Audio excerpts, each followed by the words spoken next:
कैसे हो दोस्तों। आज हम लोग फिर से मिल रहे हैं पालकेज एकेडमी पे, जहाँ पे हम लोग बात करेंगे कुछ मैथमेटिकल प्रॉब्लम्स और कुछ मैथमेटिकल सॉल्यूशन के, जो कि हमें एचएससी बोर्ड में यूज़फुल होंगे। उसीलिए हम लोग मिल रहे हैं यहाँ पे। हमने अभी से स्टार्ट कर दिया है कि हम लोग क्या करेंगे, चैप्टर वाइज हर एक चैप्टर के बारे में इंपॉर्टेंट क्वेश्चंस, किस तरह के क्वेश्चंस आने वाले वो क्वेश्चन का डिस्कशन और उसके ऊपर की सॉल्यूशन, प्लस आपके कमेंट्स एंड आपके कुछ डाउट्स, उन सारी चीज़ों का क्वेरी का सॉल्यूशन यहाँ पे करेंगे हम लोग, दैट इज पालकेज एकेडमी में। ठीक है, तो आप सभी का फिर से स्वागत है पालकेज एकेडमी में, foundation for better future, easiest way to learn maths में। और आज का जो टॉपिक है हमारा, दैट इज मैथ्स 1 का है, chapter number 7, linear programming problem. ये आप लोग एलपीपी के नाम से भी जानते हो इसको। बोर्ड में 4 मार्क्स के लिए इस साल तो फिक्स एक प्रॉब्लम आने वाला है, जो कि या तो मिनिमाइज पे डिपेंड है या तो मैक्सिमाइज पे डिपेंड है। मिनिमाइज और मैक्सिमाइज या दोनों में से किसी एक प्रॉब्लम को बोर्ड में आना ही है, और वो कैसे सॉल्व करेंगे, किस तरह से उसको सॉल्व करने के लिए क्या टेक्निक्स है, क्या इंपॉर्टेंट नोटेशन है, क्या इंपॉर्टेंट सिंबल है, वो सारी चीज़ें हम लोग आज के इस वीडियो में देखेंगे। और अगर वीडियो अच्छा लगे तो अपने दोस्तों को ज़रूर फॉरवर्ड करें। ये सिर्फ एक वीडियो या इस एक वीडियो के अंदर होने वाले 1-2 प्रॉब्लम का सॉल्यूशन, दैट मीन्स कि आपको एलपीपी आ जाएगा। इफ़ आपको अगर एलपीपी आने का, अगर आपको लग रहा है कि आपको आ रहा है, तो आप मेरे इस वीडियो के बाद एक प्रॉब्लम खुद से ट्राई करें। अगर वो प्रॉब्लम आपको आ गया, दैट मीन्स आपको एलपीपी आ गया। एलपीपी आ गया मीन्स लीनियर प्रोग्रामिंग प्रॉब्लम आ गया। ठीक है, सो हमें इस चैप्टर में क्या करना है। ये चैप्टर हमारे लिए इम्पोर्टेंट क्यों है, क्योंकि ये 4 मार्क्स के लिए एक क्वेश्चन आएगा। लास्ट क्वेश्चन में आएगा क्वेश्चन नंबर 5, जो कि है 20 मार्क्स का। उसमें हमें ये एक क्वेश्चन मिलेगा जिसमें आइदर मैक्सिमाइज और मिनिमाइज का होगा। एलपीपी चैप्टर में वैसे तो 4 एक्सरसाइजेस है, जिसमें कि 2 रिड्यूस है, 2 हमें यूज करनी है, बट उसमें भी सबसे इम्पोर्टेंट एक्सरसाइज जो है वो है एक्सरसाइज 7.4। ये जो 7.4 एक्सरसाइज है, इसमें बहुत सारे प्रॉब्लम्स है जो कि मैक्सिमाइज और मिनिमाइज पे डिपेंड है। वही सारे प्रॉब्लम्स, उसी में से कुछ प्रॉब्लम्स हम लोग आज सॉल्व करेंगे। सॉल्व करते करते कुछ बारीकी उसमें देखेंगे, कुछ इम्पोर्टेंट किस तरह से उसके नोटेशंस है, कौन से सिंबल में क्या करना है, किस तरह से शेडिंग करना है, किस तरह से फिजिबल रीजन जनरेट करना है, और फिजिबल रीजन निकालने के बाद उसका कैलकुलेशन कैसे होगा, एंड फाइनल आंसर का फ्रेम कैसे बनाना है। ये सारे इंपॉर्टेंट स्टेप बाय स्टेप चीज़ें हम लोग इसमें आज करेंगे। अगर ये चीज़ समझ में आ जाएगी तो आपको एलपीपी आ जाएगी। तो ठीक है, शुरू करते हैं हम लोग। अभी एलपीपी शुरू करने से पहले मैं आपको इसकी कुछ प्रोसीजर बता दूं कि सबसे पहले तो हमें वो एक प्रॉब्लम देंगे। उस प्रॉब्लम में आपको क्या देंगे, सपोज एक z दे देंगे, एंड देन कुछ कंस्ट्रेंट देंगे। कंस्ट्रेंट मीन्स कंडीशन देंगे। कंडीशन देने के बाद हम क्या करेंगे, उस कंडीशन को सॉल्व करके फाइंड आउट करेंगे। उसके बाद हम क्या करेंगे, अगर हम लोग ग्राफ बनाएंगे, ग्राफ के बाद हम क्या करेंगे, तो उसका फिगर रीजन करेंगे।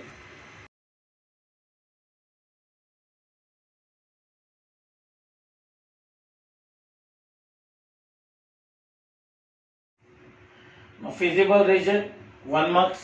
आफ्टर दिस यहाँ पे आएगा अपना पॉइंट्स ग्राफ। फिजिबल रीजन के बाद आएगा अपना कैलकुलेशन, उसके लिए आपको मिलेंगे 1 मार्क्स। एंड कैलकुलेशन के बाद आप करोगे रिजल्ट को इंटरप्रेट, उस रिजल्ट के लिए आपको मिलेंगे 1 मार्क्स। तो इस तरह से मार्किंग स्कीम होती है ग्राफ के प्रॉब्लम्स के लिए, एलपीपी के प्रॉब्लम्स के लिए। अब ध्यान से देखिए, पॉइंट्स और ग्राफ को मिला के 1 मार्क्स मिलेगा, फिजिबल रीजन को 1 मार्क्स मिलेगा, कैलकुलेशन को 1 मार्क्स मिलेगा, और रिजल्ट को भी क्या मिलेगा, 1 मार्क्स। इस तरह से ये 4 मार्क्स का प्रॉब्लम हो जाएगा। एग्जाम में आपको मिनिमम या मैक्सिमम ऐसे 2 टाइप के प्रॉब्लम आएंगे, आइदर मिनिमम आएगा या तो मैक्सिमम आएगा, दोनों में से किसी एक को सॉल्व करना है।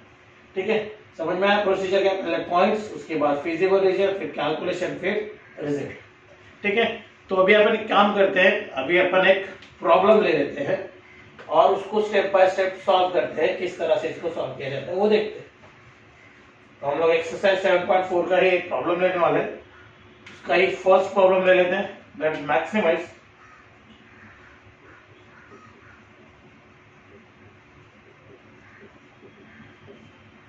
जिसके ऊपर दिया है हमें z is equal to 11x plus 8y और हमें कुछ कंस्टेंट दिए हुए हैं, that is x is less than equal to 4 subjected to,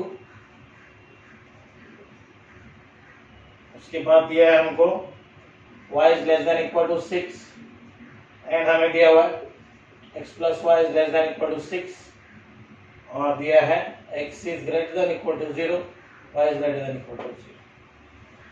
ये है हमारा प्रॉब्लम, ठीक है, ये है हमारा प्रॉब्लम। अब थोड़ा सा ध्यान दो, बस यही एक लेक्चर अच्छे से देखो, उसके बाद आपको एलपीपी को छूने की जरूरत नहीं पड़ेगी। इवन दो बोर्ड के एग्जाम में जाने से पहले भी अगर थोड़ा सा देख लो या देख के ही रखा हुआ है तो भी आपको एलपीपी देखने की जरूरत नहीं पड़ेगी।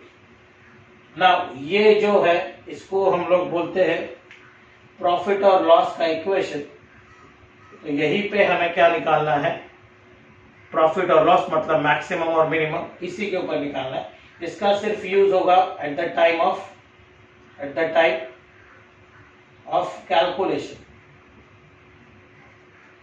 कैलकुलेशन के टाइम पे इसको यूज करेंगे हम लोग।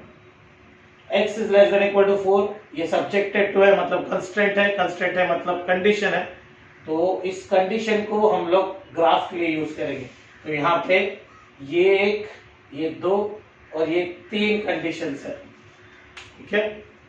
x greater than equal to 0, y greater, देखो अपने को एक्सिस के बारे में बताते हैं तो उसका कुछ यूज नहीं होता, सिर्फ लिखा रहता है और हम लोग को कुछ यूजफुल नहीं है, फिलहाल तो नहीं है। सो ये 3 कंडीशंस है, उसमें भी हमारे पास उन्होंने एक ये साइन दिया है, that is less than equal to वाला साइन। अब ये साइन होगा तो ऑब्वियसली ये वाला साइन भी हमें कहीं ना कहीं दिखेगा। अब ये वाला साइन और ये वाला साइन क्या है, ये है लेस देन वाला और ये है ग्रेटर देन वाला। अब जब लेस देन होता है तो जो भी लाइन हम ग्राफ में ड्रॉ करेंगे उस लाइन के नीचे मुझे शेडिंग करना है, मुझे वहां पे थोड़ा सा उसको रंगना है, जो भी लाइन हो उसके नीचे। और ग्रेटर अगर होगा तो उसके ऊपर में रंगना है, ऊपर में शेडिंग करना है। इसी के ऊपर डिपेंड रहेगा आपका प्रॉब्लम कि वो उसका जो रीजन है, शेडेड रीजन है या फिजिबल रीजन है, वो नीचे जाएगा या ऊपर जाएगा। फिजिबल रीजन नीचे, फिजिबल रीजन ऊपर। और जहां पे सारी कंडीशंस का फिजिबल या शेडेड रीजन मिक्स होता है उसको हम लोग फिजिबल रीजन बोलते हैं, जो कि 1 मार्क्स के लिए हमको इसमें रहता है निकालने के लिए, राइट। तो इसी के ऊपर हमें पूरा का पूरा ग्राफ दिखना है, ये ध्यान में रखना। स्क्रीनशॉट ले सकते हो लगेगा तो, अगर नहीं है जरूरत तो वैसे ही देख लो। लेस देन रहेगा तो नीचे, ग्रेटर रहेगा तो ऊपर। यहाँ पे सारे लेस देन वाले हैं, मतलब जो भी रीजन बनेगा वो नीचे की तरफ देखना है, राइट। ओके, सो यहाँ पे ये हो गया इसका काम। एक चीज सीख लें हम लोग, उसके बाद हम लोग देखते हैं। सबसे पहले तो जो भी कंडीशन हमें दी है, पहली कंडीशन दी है x is less than equal to 4, लेना तो है, दिया तो है लेस देन 4, लेकिन लेना क्या है, इक्वल टू, ठीक है। अब x इक्वल टू 4 है, अगर एक सिंगल पॉइंट है, सिंगल पॉइंट ही है, तो जो भी लाइन का इक्वेशन होगा, line equation is parallel to y axis. ये y एक्सिस को क्या करेगा, पैरेलल करेगा। अगर x है तो y एक्सिस को करेगा, अगर y है तो x को पैरेलल करेगा। दैट मीन्स ये जो लाइन होगी वो कुछ इस तरह से खड़ी बनाएंगे हम, सीधा बनाएंगे, यू कैन से वर्टिकल बनाएंगे। दूसरा, y है लेस देन इक्वल टू 6, लेना है y इक्वल टू 6, इसका मतलब again single point line equation parallel to X axis.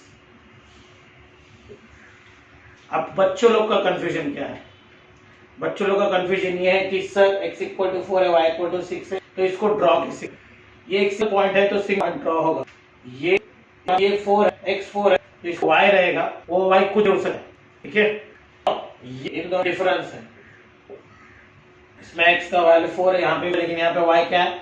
Fix 0 पे है, तो ये एक्सिस पे मिलेगा, लेकिन ये हम नहीं बता सकते वो कहाँ पे मिलेगा, एक्सिस पे मिलेगा। तो इसके लिए स्ट्रेट लाइन ड्रॉ करते हैं, इसके लिए एक्सिस पे बनाते हैं। अब ये हो गया, ये हो गया, सिमिलरली इसके लिए काम होगा, 1 2 3 हो गया। अब थर्ड देखते हैं, थर्ड लाइन जो है x plus Y equal to 6। इसको सॉल्व करने के लिए बहुत ही आसान तरीका रहता है, जब भी यहाँ पे नॉन जीरो टर्म हो, मतलब नॉन जीरो मतलब जीरो को छोड़ के कुछ भी हो, तो यहाँ पे हम लोग पहले x को जीरो करेंगे और फिर y को जीरो करेंगे, दोनों को टर्म बाय टर्म एक के बाद x अगर जीरो कर दिया तो यहाँ पे आ जाएगा 0 प्लस वाई इक्वल टू 6। इसका मतलब हो गया y इक्वल टू 6। मुझे जो पॉइंट मिल रहा है वो मिल रहा है 0 6। यहाँ पे y इक्वल टू 0 है, तो मैंने अगर यहाँ पे y इक्वल टू 0 पुट किया तो x प्लस क्या हो जाएगा 0 इक्वल टू 6। इसका मतलब x की वैल्यू 6 हो रही, तो मुझे पॉइंट मिलेगा 6, 0। अब ध्यान दीजिए, x वाला पॉइंट हमेशा पहले लिखा जाता है, y वाला पॉइंट हमेशा बाद में लिखा जाता है। तो x का पॉइंट पहले लिख दिया, y का पॉइंट बाद में लिख दिया। पॉइंट प्लॉट हो गए हैं, पॉइंट बना लिए हैं, बट अब तक जो हमने किया है उसका हमें कुछ भी मार्क्स नहीं मिलने वाला है, ठीक है? ये तो सिर्फ पॉइंट प्लॉट किया है, मेन काम है हमारा ग्राफ का, ग्राफ बनाएंगे, ठीक है? अभी हम लोग ग्राफ बनाएंगे। ग्राफ के लिए देखिए, मैं इस बोर्ड पे ग्राफ बना रहा हूँ, मे भी मेरा ग्राफ परफेक्ट बने या ना बने, लेकिन मुझे सिर्फ आपको आइडिया देना कैसे करना है। तो ये हो गया मेरा 0 ओरिजिन, ये मेरा x एक्सिस, ये मेरा y एक्सिस। अब यहाँ पे स्केल लिखेंगे, on x axis, on y axis 1 centimetre equal to 1 unit, 1 centimetre equal to 1 unit, ठीक है? ये हो गया मेरा 0। नाउ देखिए पॉइंट, देखिए पहले पॉइंट क्या क्या है अपने पास। पहली जो इक्वेशन है वो x इक्वल टू 4 है, दूसरी जो है वो y इक्वल टू 6 है, तीसरी जो है 6। इसका मैक्सिमम वैल्यू 6 तक जा रहा है, तो आप भी पॉइंट प्लॉट कैसे करोगे उसी तरह से। यहाँ पे 0 है, यहाँ पे सपोज 1, यहाँ पे 2, यहाँ पे 3, यहाँ पे 4, यहाँ पे 5, यहाँ पे 6, यहाँ पे 7। सिमिलरली यहाँ पे 1 2 3 4 5 6 7, ठीक है? पहली जो लाइन ड्रॉ करनी है वो x इक्वल टू 4 है, वो क्या है? पैरेलल टू y एक्सिस, मतलब ये इस तरह से ये लाइन यहाँ पे जाएगी, ठीक है? ये x इक्वल टू 4 यहाँ से पास होगी, क्योंकि ये पैरेलल टू क्या? y एक्सिस को पैरेलल। सिमिलरली हमें क्या चाहिए? y इक्वल टू 6, क्योंकि यहाँ से पास होगी। दो लाइन ड्रॉ हो गई। तीसरी जो लाइन है x plus Y equal to 6 है, मतलब क्या है? 0 6, 0 से 6, ये एक पॉइंट मिला, एक पॉइंट यहाँ पे है 6 से 0। अभी हमें ऐसी लाइन ड्रॉ करनी जो यहाँ से यहाँ पे पास होनी चाहिए। सी मेरे पास स्केल नहीं है तो ये गड़बड़ हो सकती है, लेकिन इस तरह से कुछ तो जाए। तो ये हो गया मेरा एक पॉइंट, ठीक है? ग्राफ ड्रॉ हो चुका है, हमें ढूंढना है फिजिबल रीजन, और जब भी हम लोग फिजिबल रीजन ढूंढेंगे तो उसके लिए हमें चाहिए ये साइन। ये साइन क्या बोल रहा है? लेस देन है, लेस देन है, लेस देन है। और लेस देन का मतलब जो भी लाइन ड्रॉ हुई है उसके नीचे मुझे क्या करना है? शेडिंग करना है। इसका मतलब मुझे इस लाइन के नीचे शेडिंग करना है, ओके? इस लाइन के नीचे करना है और इस लाइन के नीचे करना ठीक है, दिख रहा है इस तरह से कुछ। अब हमारी बारी है इसकी फिजिबल रीजन को फाइंड आउट करने की। तो अगर मुझे फिजिबल रीजन फाइंड आउट करना है तो मुझे एक ऐसा रीजन ढूंढना है जिनमें तीनों भी कंस्ट्रेंट, मतलब तीनों भी कंडीशन की जो कंडीशन है वो सेटिस्फाइड होनी चाहिए। इसका मतलब सारों का रीजन आना चाहिए। अब अगर मैं ये चीज बता दूं कि इसके नीचे देखना है, मतलब इसके नीचे पूरा ये जो नीचे मैं जितना जा सकूं उतना सब रीजन आने वाला है। इस लाइन के नीचे वाला तो ये जो पार्ट है ये पूरा का पूरा पार्ट आने वाला है, और ये जो है इसके भी नीचे वाला पार्ट, मतलब ये पूरा का पूरा पार्ट है। तो ऐसा कौन सा पार्ट हो रहा है जहां पर सारी चीजें मिक्स हो रही है? तो मुझे तो दिखाई दे रहा है कि वो ये वाला पार्ट है। ठीक है, लेकिन अगर कोई दूसरा वे आपको चाहिए तो उस दूसरे वे के हिसाब से भी देखते हैं कि कैसे निकाल सकते हैं। तो सी इस लाइन के क्या देखना है, मुझे नीचे देखना है। ये जो लाइन है मेरी उसके मुझे नीचे देखना है, तो मुझे ऊपर का रीजन नहीं चाहिए, तो ये रीजन नहीं आएगा, ये रीजन नहीं आएगा, इस लाइन के ऊपर भी ये रीजन ये नहीं आएगा। ठीक है, अब ये लाइन के भी मुझे क्या चाहिए, ऊपर वाला रीजन, सॉरी नीचे वाला रीजन चाहिए, ऊपर वाला नहीं चाहिए। ये भी ऊपर वाला कट गया। अब बची ये क्रॉस लाइन, इस क्रॉस लाइन के नीचे वाला पार्ट चाहिए, ऊपर वाला नहीं चाहिए, तो ये भी कट गया। तो सिंपल है, ये कट गया, ये कट गया, ये कट गया, ये कट गया, ये भी कट गया। कौन सा बचा? सिर्फ और सिर्फ ये बचा।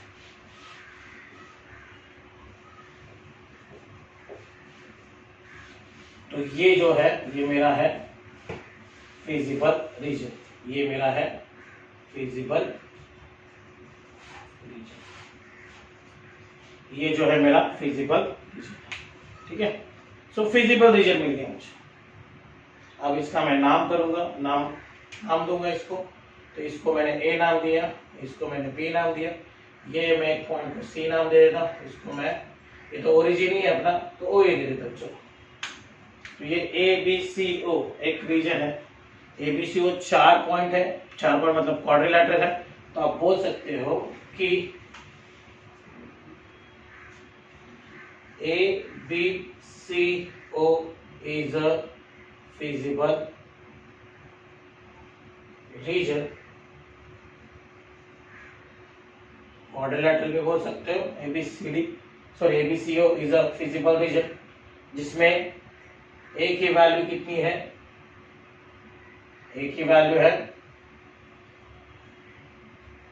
0.6, B की वैल्यू है नहीं पता, निकालनी है, C की वैल्यू है 40 और इसकी वैल्यू है 0.0, O की वैल्यू है 0.0। अब थोड़ा सा ध्यान दीजिए, अगर मेरे पास ग्राफ होता, प्रॉपर ग्राफ अगर मैं ड्रॉ करता, तो मुझे ऑटोमेटिकली ये और ये कैसे मिलता? तो मैं नीचे देखूंगा तो मुझे x मिलेगा, तो x तो मुझे 4 मिल रहा है। ठीक है, और अगर मैं ऐसे देखता इस तरह से, इस डायरेक्शन में, इस डायरेक्शन में जो भी आ रहा है उससे मुझे क्या मिल जाता, y मिल जाता और b का पॉइंट मिलता। बट नो वरी, अगर मुझे x अगर 4 मिल गया है तो ये और ये लाइन है, दोनों का intersection x plus Y x 6 है, और यहाँ पे x क्या है मेरे पास, सॉरी मेरे पास क्या है, x की वैल्यू 4 है। अगर मैं पुट करूंगा तो मुझे y मिलेगा 2, दैट मींस ये कुछ ऐसे जाना चाहिए।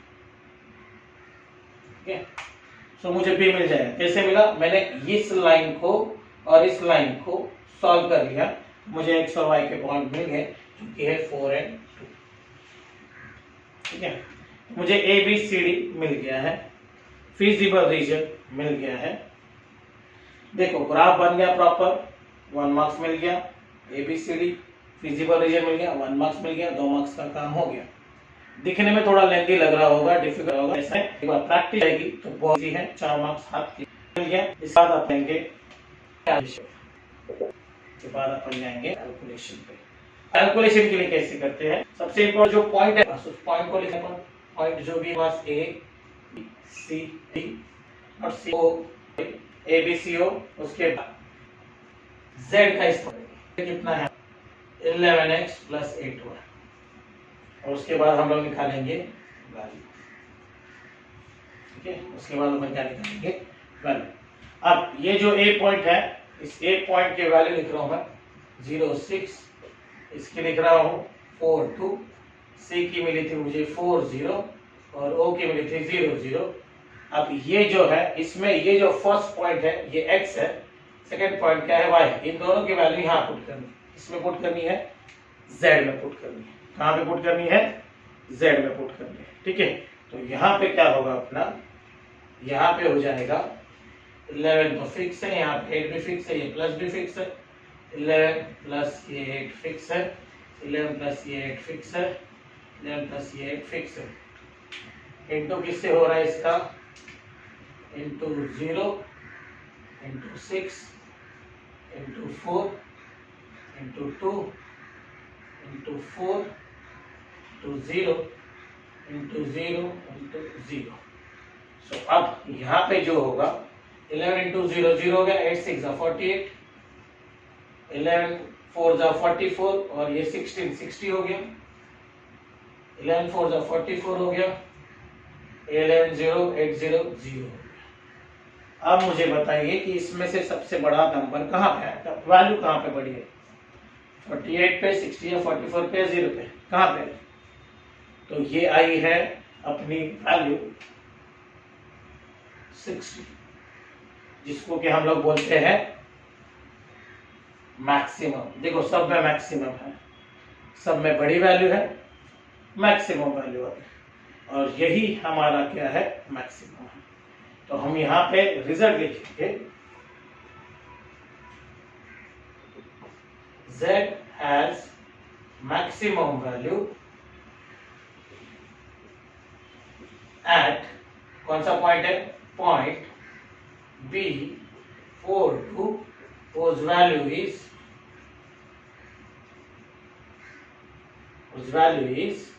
60। ये हो गया आपका रिजल्ट। जैसे कैलकुलेशन राइट निकला है, यहाँ पे 1 मार्क्स, यहाँ पे 1 मार्क्स, तो इस तरह से यहाँ पे भी 1 मार्क्स, ग्राफ पे भी 1 मार्क्स, हो गए 4 मार्क्स। 4 मार्क्स का प्रॉब्लम सिर्फ और सिर्फ पॉइंट बनाने का इशू है। पॉइंट अगर एक बार बन जाएंगे, ग्राफ बना दो, ग्राफ के बाद फिजिबल रीजन बना दो, दोनों सही चल रहा है तो कैलकुलेशन सही होगा, और बस एक स्टेटमेंट लिखने के लिए 1 मार्क्स मिलेगा। तो इस तरह से ये 4 मार्क्स का पूरा प्रॉब्लम हो जाता है। और इसी तरह से मैक्सिमम या मिनिमम का एक प्रॉब्लम बोर्ड के एग्जाम में पूछने ही वाले हैं, कंफर्म है। तो अपने को करना है, 4 मार्क्स मिल जाएंगे। ठीक है, एकदम इजी है। एक ये मैक्सिमाइज का किया है, जल्दी हम लोग एक मिनिमाइज का भी प्रॉब्लम ट्राई करेंगे। देख लो, इसमें अगर कुछ प्रॉब्लम रहेगा तो जरूर कमेंट करें, या कुछ डाउट रहेगा तो जरूर कमेंट करें, ताकि मैं देखूं क्या होगा इसके बारे में। और अगर ऐसे ही कुछ प्रॉब्लम्स रहेंगे तो आप भी शेयर करो, उस प्रॉब्लम को भी अपन सॉल्व करेंगे। ठीक है, देख लो प्रोसीजर क्या है। सबसे पहले तो पॉइंट, फिर graph, feasible region, calculation and then maximum value. ठीक है, स्क्रीनशॉट ले सकते हो।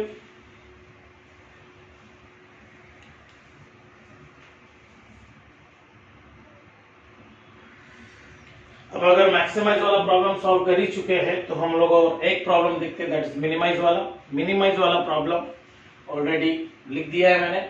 मिनिमाइज में क्या दिया है? z equal to 8x plus 10y दिया है, subjected to 2x plus y greater than equal to 7, 2x plus 3y greater than equal to 15, y is also greater than equal to 2, x और y greater than equal to 0। इन दोनों का use नहीं होता कुछ, ये मैं ऑलरेडी पहले प्रॉब्लम में बता चुका हूं। z equal to 8x plus 10y का यूज हम लोग डायरेक्टली कहां करेंगे?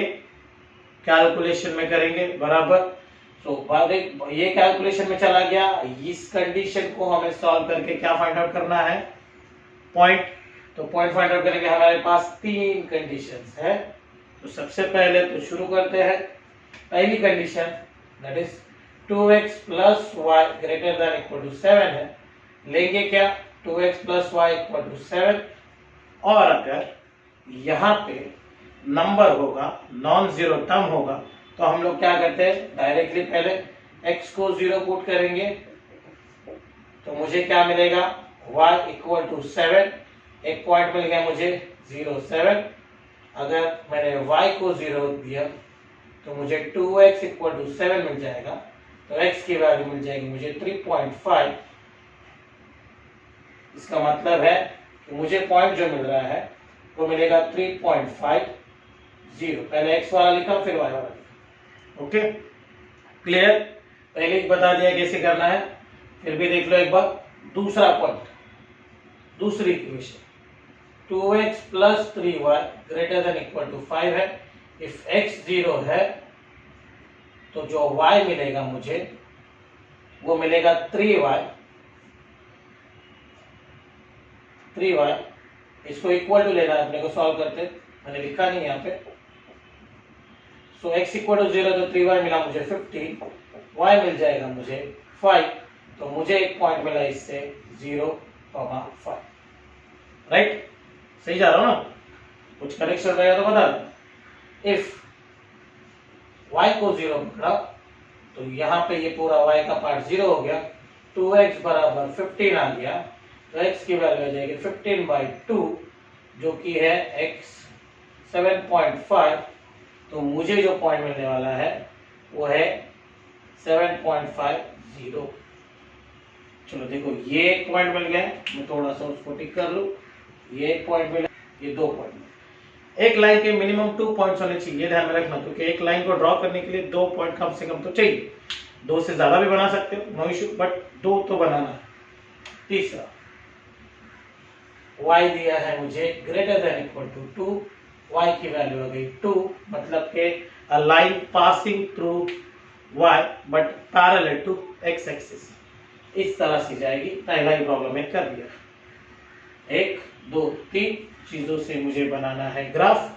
ग्राफ के लिए मुझे चाहिए पॉइंट, और पॉइंट में देख रहे हो 3.5 7.5। तो पॉइंट आप बनाओगे तो उसके बीच का जो गैप रहेगा उसका भी इस ग्राफ में यूज होने वाला है। चलो ग्राफ बना देता हूँ। ग्राफ आगे ड्रॉ किया तो बहुत अच्छा, नहीं बना तो एडजस्ट कर लेना।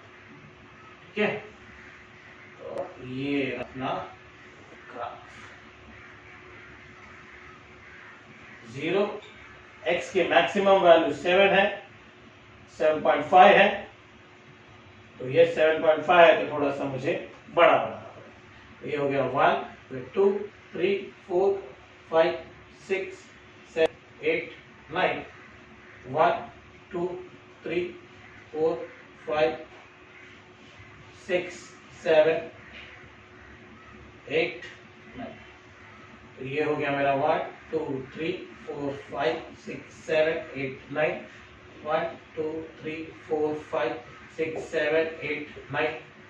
Again scale, x axis, y axis, 1 centimeter 1 unit, 1 centimeter 1 unit।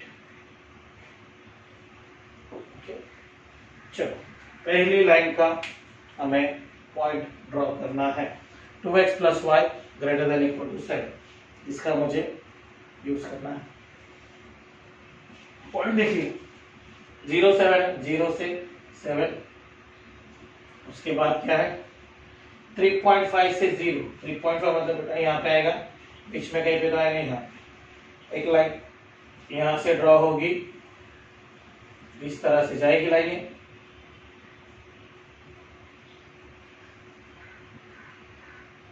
ठीक है, ये लाइन ड्रॉ हो गई। उसके बाद हमें क्या चाहिए, दूसरी लाइन, दैट इज 0 से 5। 0 से 5 यहाँ पे आएगा, और 7.5 से 0 यहाँ पे। ठीक है, तो ये कुछ इस तरह से जाएगा, यहाँ से तो पास होना चाहिए बराबर, इस तरह से जाएगा। अब y इक्वल टू 2 ये है, y इक्वल टू 2 यहाँ पे, तो ये इस तरह से जाएगा। जो भी लाइन ड्रॉ की है उस लाइन का इक्वेशन लिखना जरूरी होता है, ताकि हमें समझ में आता है कि कौन सी लाइन कहाँ से पास हो रही है। तो ये जो लाइन है ये है मेरी 2x plus Y equal to 7, और ये जो मेरी लाइन है ये लाइन है मेरी 2x plus 3y equal to 50। ठीक है, चलो लाइन तो ड्रॉ हो गई। अब हमें क्या करना है, हमें देखना है कि कौन सा रीजन कहाँ पे पास हो रहा है और कैसे जा रहा है। चलो वही देखेंगे। सारी जो लाइनें हैं वो ग्रेटर देन है, ये साइन आ रहा है आपके पास, ये वाला मतलब कि ग्रेटर वाला। ग्रेटर में मैंने बता दिया कि शेडिंग क्या होती है, ऊपर की तरफ होती है। इस लाइन का ऊपर की तरफ आने वाला है, इस लाइन का भी ऊपर की तरफ आने वाला है, इस लाइन का भी ऊपर की तरफ आने वाला है। ठीक है, तो अगर सारी लाइनों का ऊपर जा रहा है तो हमारा फिजिबल रीजन कौन सा है, हमारा फिजिबल रीजन कौन सा है? तो उस फिजिबल रीजन के लिए ध्यान से देखिए, लाइन के हमें ऊपर वाला पार्ट चाहिए, तो नीचे वाला पार्ट नहीं चाहिए। तो मैं एक काम करता, इस लाइन के नीचे वाला पार्ट नहीं चाहिए मुझे, मैं कैंसिल कर रहा हूं। ये जो लाइन है इसके भी नीचे वाला पार्ट नहीं चाहिए, क्रॉस वाली, तो इसको मैं कैंसिल कर रहा हूं। अब इस लाइन के भी नीचे वाला पार्ट नहीं चाहिए, तो मैं भी इसको कैंसिल कर रहा हूं। तो इस तरह से तो सारा पार्ट कैंसिल हो रहा है, लेकिन हमें ये जो कॉर्नर वाले पॉइंट्स है, ये जो कॉर्नर वाली लाइन है, बाउंड्री है, ये बाउंड्री हमें, देखिए ये बाउंड्री हमें मिल रही है, दिख रही बाउंड्री, सारी चीजें की बाउंड्री। देखो यहाँ पे एक पॉइंट है, यहाँ पे एक पॉइंट है और यहाँ पे एक पॉइंट है, देखिए 3 पॉइंट इजी। देखो ये एक पॉइंट हो गया, ये एक पॉइंट हो गया, ये एक पॉइंट हो गया।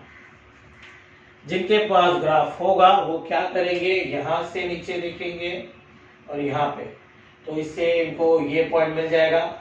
जिनके पास ग्राफ है वो यहाँ से नीचे देखेंगे, यहाँ से ऐसे देखेंगे, इनको ये ग्राफ मिल जाएगा। मेरे पास फिलहाल नहीं है, तो मैं, अगर नहीं है तो मैं क्या करूंगा, ठीक है,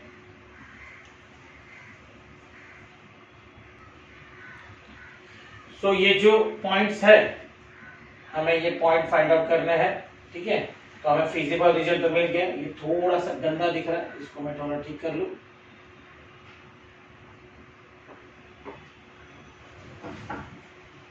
इसको मैं थोड़ा ठीक कर लूं, ठीक है। सो अब क्या करेंगे, अपने को ये 3 पॉइंट चाहिए। ये पॉइंट तो देखो, ये पॉइंट किस लाइन का इंटरसेक्शन है, ये y इक्वल टू 2 का है और ये 2x plus 3y equal to 15 है। तो अगर मैं इसको सॉल्व करूं, y इक्वल टू 2 है और ये 2x प्लस 3, y की जगह पे मैं लिखूंगा 2, ये हो गया 15, 2x इक्वल हो जाएगा 15 माइनस 6, ये हो जाएगा 9। तो 2x बराबर 9 है, तो x की वैल्यू क्या आ जाएगी, 9/2, ये हो जाएगा 4.5। ये किसके लिए कर रहा हूं मैं, इस पॉइंट के लिए कर रहा हूं। तो ये जो पॉइंट आने वाला है, ये पॉइंट आने वाला 4.5 कॉमा y की वैल्यू है 2। ठीक है, ये पॉइंट बन गया। उसके बाद इस पॉइंट के लिए मुझे क्या करना होगा, इस लाइन को और इस लाइन को क्या करना पड़ेगा, सॉल्व करना पड़ेगा। दैट मींस क्या है, 2x plus y equal to 7 है और यहाँ पे है 2x plus 3y equal to 50। Minus कर दो, ये कट गया, minus 2y is equal to कितना आएगा, 7 में से 15 गया, माइनस 8, y आ गया आपका 4। अगर y की वैल्यू 4 है, दैट मींस ये पॉइंट यहाँ पे है, तो x की वैल्यू कितनी आएगी, y4 यहाँ पे शिफ्ट हो जाएगा, तो 2x इक्वल टू 7 माइनस 4। देखो ये वैल्यू मैं यहाँ पे पुट कर रहा हूँ, ये वैल्यू मैं यहाँ पे पुट कर रहा हूँ, तो 4 इधर जाएगा तो कितना हो जाएगा, 7 माइनस 4, तो 2x की वैल्यू हो गई 3, तो x मिलेगा 1.5। तो इसका मतलब ये जो पॉइंट है मेरा, ये पॉइंट आ रहा है आपका 1.5 और ये y आया 4। ठीक है, तो मुझे जो फिजिबल रीजन मिला है वो है फिजिबल रीजन,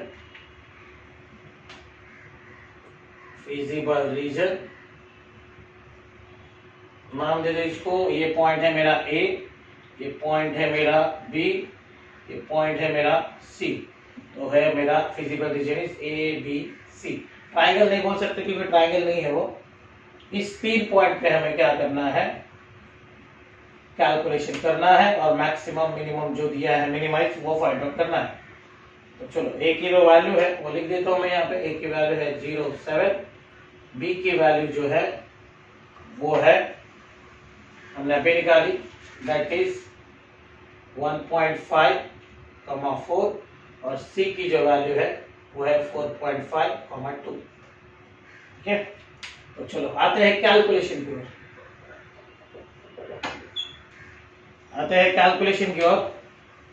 कैलकुलेशन के लिए क्या करेंगे अपन? सी, कैलकुलेशन में मुझे सबसे पहले तो लिखना है पॉइंट। यहाँ पे हो गया ए बी सी, ये हो गया मेरा जेड। जेड की वैल्यू कितनी है मेरी? 8x प्लस 10y, और ये हो जाएगी उसकी वैल्यू। चलो ए का पॉइंट लिख देता हूं 0 7, फिर उसके बाद है 1.5 4, उसके बाद है 4.5 2। अब मुझे ये सारे वैल्यूज में पुट करनी है। देख लो 8x प्लस 10y है, तो 8x प्लस 10y है मतलब क्या? यहाँ पे 8 और 10 तो फिक्स रहने वाला, x और y की वैल्यू चेंज होने वाली है। यहाँ पे x की वैल्यू कितनी है 0, y की वैल्यू कितनी है 7, यहाँ पे है 1.5, यहाँ पे है 4, यहाँ पे है 4.5, और यहाँ पे है इंटू 2। देखो अभी क्या होगा इसमें मैक्सिमम। 8 इंटू 0 है 10 इंटू 7, ये हो गया 70। 8 इंटू 1.5 15 8 120, तो ये 12 हो रहा है, और ये 40 मतलब कि आ रहा है 52। ये 45 8 दैट मीन्स 9 4 36, ये 36 हो रहा है, और ये 20, ये हो रहा है 56। तो देखो ये 56 है, ये 52 है, और ये 70 है। इसमें से मिनिमम कौन सा है? इसमें से मिनिमम कौन सा है? ऑब्वियसली बी है। so yes, B is our answer. हम लोग बोलेंगे Z has minimum value at whose value is 52। तो ये हो गया आपका मिनिमाइज वाला भी प्रॉब्लम। ठीक है, कुछ इंपॉर्टेंट नोट्स या कुछ इंपॉर्टेंट टिप्स बता दूं। सबसे इंपॉर्टेंट तो ये है कि अगर ग्राफ में सॉल्व कर रहे हो तो इस तरह से कैलकुलेशन करके पॉइंट निकालने की जरूरत नहीं है। डायरेक्टली आप ग्राफ के नीचे देखो, यहाँ पे एक्स एक्सिस होता है, यहाँ पे वाई एक्सिस, उस पॉइंट को ठीक से देखो, उसके नीचे और उसके बाजू में वाई एक्सिस पे कौन सा पॉइंट है, वही आपका पॉइंट है। दूसरा, हमेशा जब भी मिनिमाइज आप करेंगे तो अगर 0 पॉइंट अगर कहीं इंक्लूड हो रहा है, जैसे ओरिजिन का कुछ पॉइंट आता है, तो उसको आप इंक्लूड नहीं करेंगे क्योंकि 0 पे मिनिमाइज नहीं निकालते। तीसरा पॉइंट कैसे भी निकालो, ग्राफ प्रॉपर होना चाहिए, और इसकी जो वैल्यू लिख रहे हो उसको आप हाईलाइट जरूर करें। जो भी आंसर आया उसको बॉक्स जरूर बनाए, इसको भी बॉक्स बनाए, ताकि एग्जामिनर जब भी बॉक्स को देखेगा, आंसर अगर राइट रहेगा तो वो आगे पीछे कुछ नहीं देखेगा, और अगर आंसर रॉन्ग रहेगा तो वो डेफिनेटली पूरे अंदर तक झाकेगा एंड देन आपको प्रॉब्लम होगा। ठीक है, तो आई होप कि इस तरह से आपको मैक्सिमाइज और मिनिमाइज दोनों तरह के प्रॉब्लम समझ में आ गए। अगर आपको ये वीडियो सही लगा, अच्छा लगा, अगर आपको लगा कि आपको ये करने के बाद एलपीपी नहीं करने की जरूरत पड़ेगी, तो इसका मतलब मैं और मेरा ये वीडियो बनाना सार्थक हो जाएगा। अगर आपको अच्छा लगेगा तो आपके फ्रेंड लोग को भी जरूर शेयर करें। मिलते हैं फिर से नए वीडियो के साथ, जल्दी ही आऊँगा कुछ और चैप्टर्स के साथ। मैथ्स 1 का 7 चैप्टर शुरू किया है, अभी बहुत चैप्टर सॉल्व करने बाकी है, धीरे धीरे आएंगे, और एक एक चैप्टर के साथ वन शॉट में ट्राई करेंगे कि सारे चैप्टर्स कंप्लीट करें। ठीक है, तब तक के लिए धन्यवाद।